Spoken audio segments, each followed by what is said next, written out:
दोस्तों नमस्कार, आप देख रहे हैं जनपद मिरर। दोस्तों, हमने आपको दिखाया था कि किस तरह परिषदीय विद्यालयों में चल रही वार्षिक परीक्षा पूरी तरह से मजाक बन गया है। हमने खबरों में दिखाया था कि कैसे परिषदीय विद्यालयों में परीक्षा के दिनों में भी लापरवाही बरती जा रही है।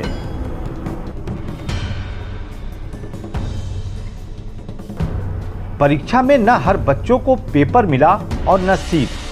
कई बच्चे तो जमीन पर बैठकर परीक्षा देते नजर आए।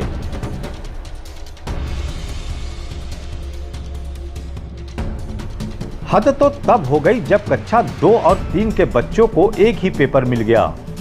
पेपर देख टीचर भी हैरान थे, मगर वे अपना दर्द कहें तो किससे, लिहाजा जैसे तैसे परीक्षा करा लिया गया।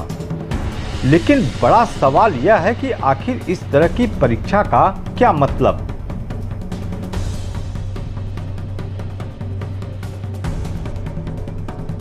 अब हम आपको इस पूरे मसले पर सोनभद्र के बीएसए का वह बयान सुनाते हैं जिसे सुनकर आपको भी जरूर हैरानी होगी।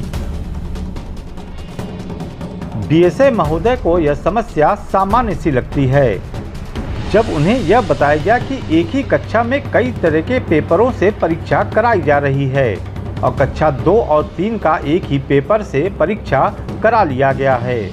तो उनका क्या कहना है, आप भी सुनिए। जैसा कि आप सभी अवगत हैं कि 24 तारीख से यहाँ पर परीक्षाएं बोर्ड की भी शुरू हुई हैं और लगभग 1400 टीचर हमारे उसमें भी लगे हैं। ज़िले में अध्यापकों की कमी है और पेपर छपवाने के लिए, उसको पैक कराने के लिए समय भी थोड़ा कम मिला था। कहीं कहीं डिस्क्रिपेंसी आई हैं। संख्यात्मक पैकेट इधर के उधर, चूँकि रात में वितरण हुआ था तो ये प्रॉब्लम्स कुछ आई हैं। अभी हमें फर्दर हमारे जो 2 दिवस की परीक्षाएँ हैं उनमें 100% इंश्योर कर रहे हैं कि कहीं पर भी किसी तरह की कोई डिस्क्रिपेंसी ना रह जाए। जहाँ टीचर्स अगर कहीं कम हैं तो हम ये देखेंगे कि परीक्षाएं हमारे अच्छे से संचालित हों। अभी तक का कोई फीडबैक टीचर से इस तरह नहीं मिला कि कक्षा 2 और 3 का पेपर समान है। हो सकता है किसी एक पर्टिकुलर स्थान पर ऐसा हो गया हो कि 2 वाले पर ही कक्षा 3 छप गया हो और सीरियसली चूंकि उसकी परीक्षाएं खत्म भी हो चुकी हैं, यदि ऐसा हुआ होता बल्क में तो हमारे पास सूचना अवश्य आ जाती। इस तरह की सूचना अभी तक नहीं प्राप्त हुई थी, लेकिन फर्दर जैसा कि आपने कहा है मैं उसको फिर से दिखवा लूँगा। जानकारों का मानना है कि इसके लिए सरकार ही जिम्मेदार है, क्योंकि जिस तरह से प्राथमिक स्कूलों में सरकार ने किसी को भी फेल न करने का आदेश जारी कर रखा है, उसी के चलते इस तरह की व्यवस्था देखने को मिल रही है। चाहे टीचर हो या अभिभावक, उन्हें पता है कि कोई भी बच्चा फेल नहीं होगा और जब फेल नहीं होना है तो इस तरह का खेल होना लाजमी है।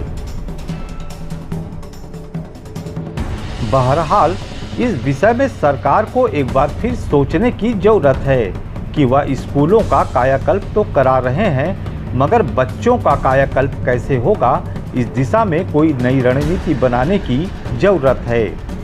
वरना प्राथमिक स्कूलों के बच्चे ऐसे ही बिना परीक्षा के पास होते रहेंगे और सरकार सिर्फ स्कूलों का ही कायाकल्प कराती रह जाएगी।